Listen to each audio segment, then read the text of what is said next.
California's political map is about to be redrawn, and the stakes couldn't be higher. A leaked document reveals state Democrats' plan to overhaul all 52 congressional districts, aiming to lock in Democratic power and flip key Republican seats. This isn't just about lines on a map.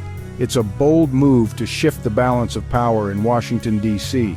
The leak, surfacing just days before the official map release, has ignited fierce debate and set the stage for a high-stakes legislative battle. For voters, redistricting may seem technical, but it decides which communities vote together and who wins in Congress. Critics call it a partisan power grab, while supporters argue it's a necessary response to Republican gerrymandering elsewhere. The fight is about more than party advantage. It's about the future of representation in America's largest state. With the spotlight now on Sacramento, the coming weeks will determine whether this plan becomes law or sparks a political firestorm. The leaked chart spells out winners and losers with surgical precision. Republican strongholds like Doug LaMalfa's and Kevin Kiley's districts are set to become safe Democratic seats, upending the political map in Northern California and the Inland Empire. Veteran Republican Ken Calvert's district is also targeted, while Democratic incumbents in swing districts, like Josh Harder and Dave Min, would see their seats fortified. The plan even puts high-profile Republican Darrell Issa in jeopardy, shifting his district from safe red to lean blue. In the Central Valley, David Valadau's district would tilt further Democratic, threatening another GOP holdout. For Democrats, these changes mean fewer tough races and more secure seats. For Republicans, it's an existential threat. The new map could all but guarantee re-election for vulnerable Democrats like Adam Gray, while forcing Republicans to fight uphill battles or face political extinction. The strategy: flip, secure, and squeeze out the opposition. The result? A congressional delegation dramatically tilted toward Democrats, if the plan survives. This redistricting push is about more than California. It's a national chess move. Governor Gavin Newsom frames the plan as a counterattack against Republican gerrymandering in states like Texas, aiming to offset GOP gains elsewhere. Newsom is also championing a ballot measure to give voters final say on the maps, letting him play both reformer and party loyalist.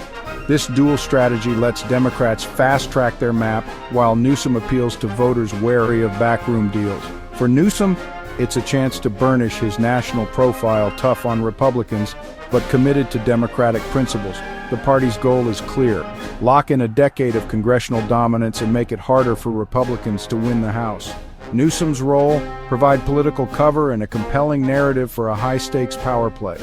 The message to the nation: California Democrats are playing to win, but they want voters on their side. The outcome could shape not just state politics, but the national balance of power for years. California Republicans are sounding the alarm, calling the plan a blatant power grab.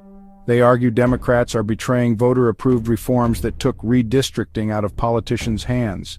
Citing polls showing bipartisan support for independent commissions, Republicans claim the new map defies the public's will. Their message: this isn't just partisan warfare, it's a threat to fair representation. The GOP warns the plan could decimate their already small delegation, making this a fight for survival. By framing the debate around independent redistricting, Republicans hope to rally public opposition and pressure wavering Democrats. The core question: should politicians pick their voters, or should voters pick their politicians? The speed of this redistricting push is raising eyebrows and tempers. The new maps could be unveiled and approved within a single week, leaving little time for public input or debate. Critics say the rushed process is designed to minimize scrutiny and steamroll opposition. With a Democratic supermajority, passage seems inevitable. Then it's on to Governor Newsom's desk. Legal challenges and a public campaign over Newsom's ballot measure are sure to follow. If the plan stands, Democrats will cement their dominance for a decade, reshaping California's political landscape. Fewer competitive districts, more predictable outcomes, and a national ripple effect are all at stake. In the end, a few lines on a map could decide the future of Congress and the country.